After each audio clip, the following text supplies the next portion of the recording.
ایک چھوٹا سا شعر پڑھ دیں جو میں لکھ کے ان کو دینا چاہ رہا تھا، لیکن انہوں نے جلدی سے اپنی تقریر ختم کر دی ہے، تو اگر اجازت ہے تو میں پڑھ دیتا ہوں۔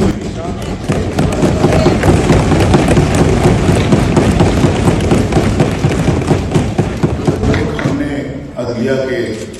ہاتھوں اٹھائے ہیں، تو عدلیہ کے کردار پہ ایک شعر ہے جو کس نے لکھا ہے، اور میں اس شاعر کا شعر پڑھ رہا ہوں کہ ناز و انداز سے کہتے ہیں کہ جینا ہوگا، ناز و انداز سے کہتے ہیں کہ جینا ہوگا، زہر بھی دیتے ہیں تو کہتے ہیں کہ پینا ہوگا، جب میں پیتا ہوں تو کہتے ہیں کہ مرتا بھی نہیں، اور جب میں مرتا ہوں تو کہتے ہیں کہ جینا ہوگا۔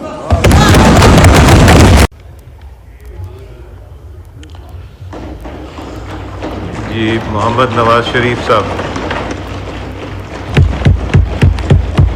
میں چاہتا تھا کہ خواجہ آصف صاحب اپنی تقریر کے اختتام پہ ایک چھوٹا سا شعر پڑھ دیں جو میں لکھ کے ان کو دینا چاہ رہا تھا، لیکن انہوں نے جلدی سے اپنی تقریر ختم کر دی ہے، تو اگر اجازت ہے تو میں پڑھ دیتا ہوں۔ جی پلیز۔ یہ تھوڑا سا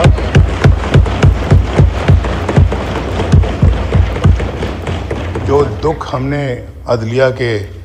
ہاتھوں اٹھائے ہیں، تو عدلیہ کے کردار پہ ایک شعر ہے جو کس نے لکھا ہے، اور میں اس شاعر کا شعر پڑھ رہا ہوں کہ ناز و انداز سے کہتے ہیں کہ جینا ہوگا،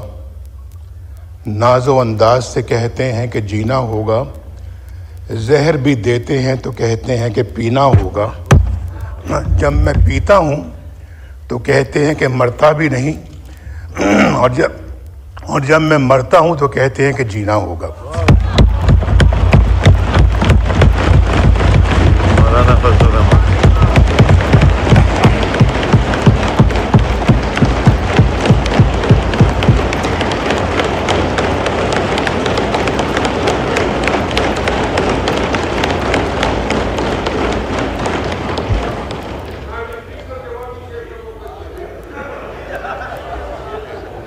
ویسے جناب اسپیکر میاں نواز شریف صاحب نے جو شعر کہا ہے بڑا بر موقع اور بڑا بر محل کہا ہے، لیکن ذرا تھوڑا سا وزن کو ذرا خیال رکھنا ہوتا ہے شعر کے اندر۔ زہر بھی دیتے ہیں کہتے ہیں کہ پینا ہوگا، اس میں تو نہیں لگانا ورنہ شعر کا بیڑا غرق ہو جاتا ہے۔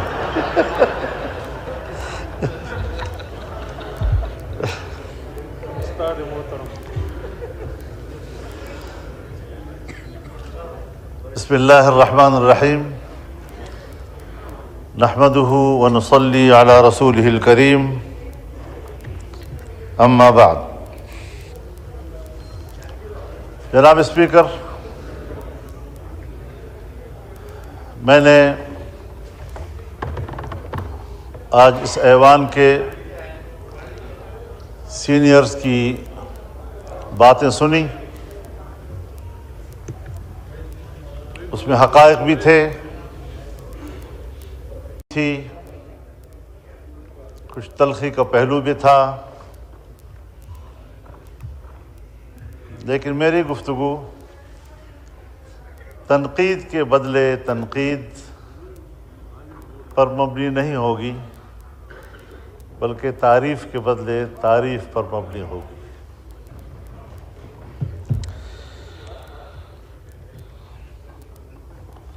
جناب اسپیکر، کچھ چیزیں ہمیں خود سمجھنی ہوں گی۔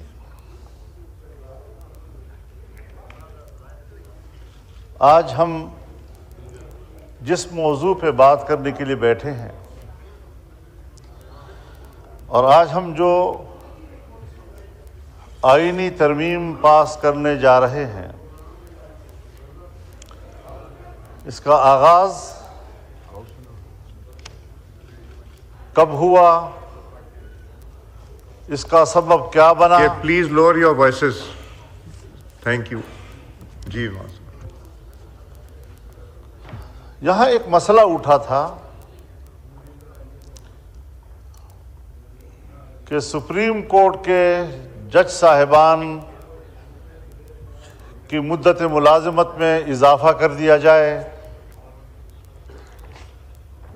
ایک یہ بھی تجویز تھی کہ ججوں کی تعداد میں اضافہ کیا جائے، اور یہ بحث میڈیا میں زیادہ چلتی رہی۔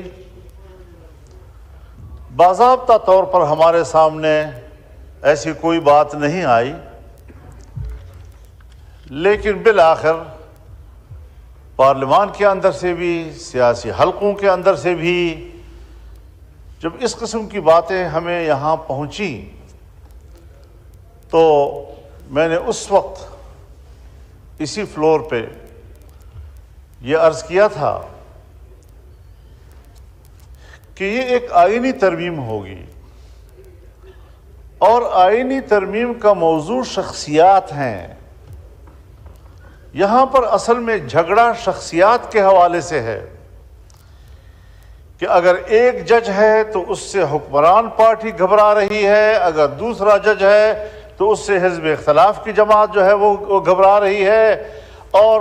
ایک کی کوشش یہ ہے کہ فلاں جج ہو، دوسرا کہتا ہے کہ فلاں جج ہو۔ اس چیز میں ایک مسئلہ پھنس گیا تھا،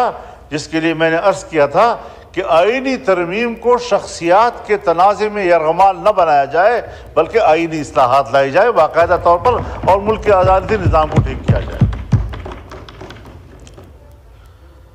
اب ظاہر ہے یہ میرا ایک تصور تھا، اور ہمارے مد نظر تھا یہ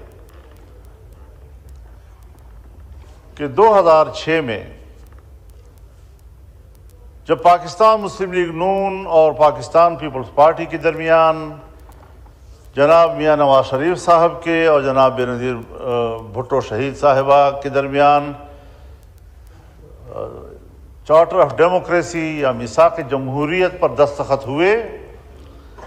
تو اس کو ایک پذیرائی ملی، اس کے مندرجات کو ایک پذیرائی ملی، اور اس کے اندر ایک آئینی عدالت کا تذکرہ تھا۔ اب ظاہر ہے میں ہوں یا جتنی بھی یہاں پر پارلیمانی جماعتیں ہیں جو اس وقت موجود تھیں یا جو سیاستدان تھے اس وقت،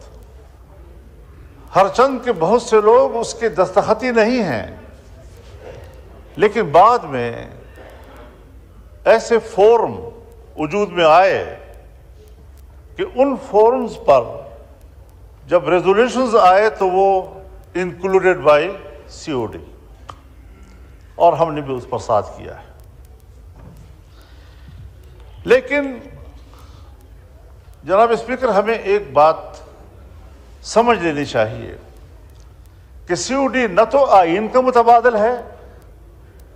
یہ نہ قانون کا متبادل ہے، یہ محض ایک اخلاقی معاہدہ ہے۔ ملک کے نظام کو بہتر کرنے کے لیے ہم اس سوچ پہ اتفاق کرتے ہیں،